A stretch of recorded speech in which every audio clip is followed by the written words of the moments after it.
Assalamualaikum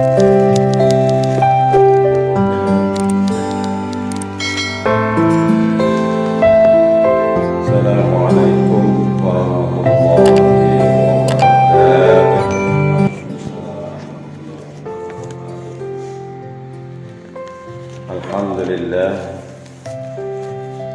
Alhamdulillahilladzi ahyana ba'dama amatana wa ilaihin nusur. Asyhadu an la ilaha illallah wa la syarika lah. Wa asyhadu anna Muhammadan abduhu wa rasuluh. Rabbi shrah li sadri wa yassir li amri wahlul 'uqdatam min lisani yafqahu qawli. Amma ba'du, jamaah salat subuh rahimakumullah. Monggo dalam kesempatan minulya menika kita mengucapkan rasa syukur kepada Allah Subhanahu wa taala.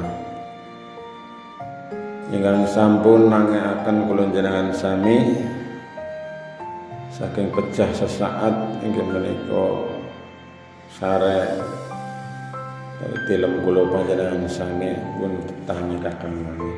Alhamdulillahirabbil alamin. Salajengipun boten supaya sholawat salam mugi tansah kulatul dumateng junjungan kita Nabi Muhammad sallallahu alaihi wasallam, semrambah dumateng keluarga, para sahabat dan kaum muslimin muslimat, lan mugi-mugi kula panjenengan sae pikantuk syafaatipun yang wonten ing yaumil qiyamah. Amin ya rabbal. Bapak Ibu lan sedherek ingkang kula hormati, wonten ing sematan minulya menika kula badhe ngaturaken sesarengan monggo kita midhangetaken ngaji utawi tadarus taklim surat Al-Lahab. Surat Al-Lahab, biasanya anak-anak menyebut surat Tabat karena diawali dengan Tabat.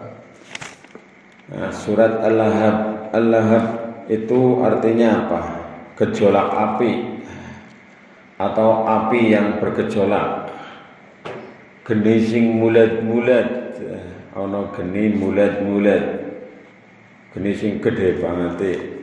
Kayak jenengan nek lagi ngobong tempat sampah sing gede tapi nggih gede banget genine. Utawane nek artiane kaya kebakaran nek kala. Gede, mulat-mulat. Teman-teman lagi menangi pasar kebakaran utawane nang burine bulan iki nggih nanti kebakaran mulat-mulat ya wong pada panik. Nah, Allah Subhanahu wa taala memberikan tamsil, perumpamaan, ibrah terhadap kita, yaitu kejadian yang terjadi pada zaman Nabi, yaitu pamannya sendiri, yaitu Abu Lahab. Nah, surat Al-Lahab ini terdiri dari 5 ayat. Surat 5 ayat termasuk surat Makkiyah. Jadi biasanya surat-surat pendek itu hampir semuanya surat Makkiyah. Surat yang diturunkan di kota Mekah. Di antaranya salah satu tandanya, cirinya suratnya pendek-pendek. Diturunkan sesudah surat Al-Fath ya. Nama Al-Lahab diambil dari kata lahab yang terdapat pada ayat ketiga surat ini, yang artinya adalah gejolak api atau api yang bergejolak. Kemudian apa isi dari surat Al-Lahab ini?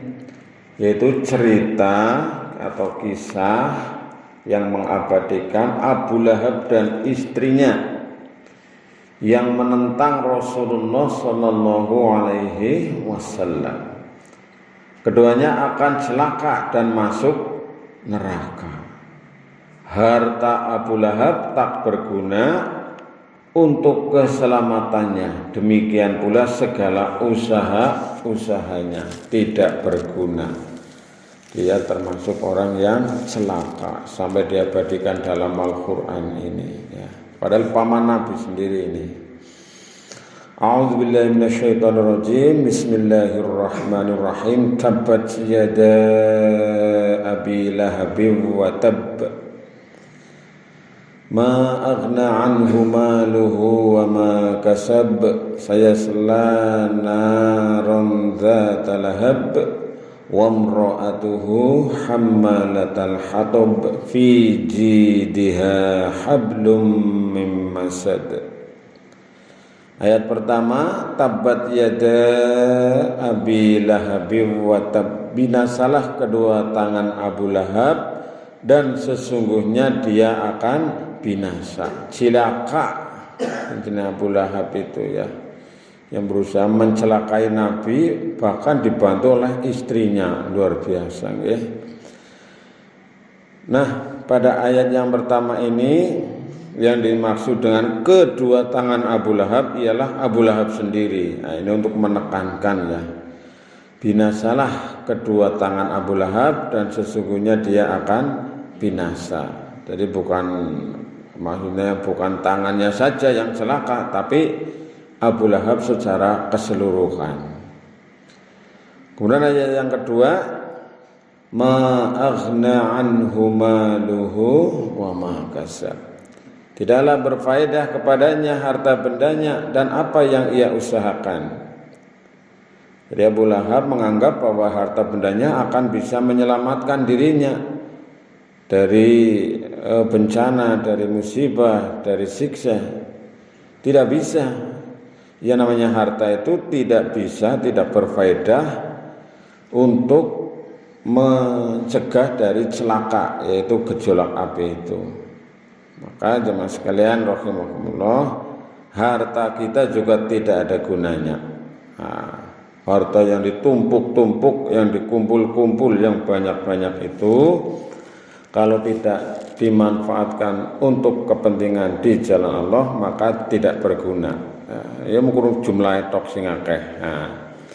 Maka pada ayat yang ketiga Allah menekankan kembali, sayasla naron dzatalahab, kelak dia akan masuk ke dalam api yang bergejolak. Apa itu api yang bergejolak? Yaitu neraka ya, narun. Nar itu adalah api yang sangat panas.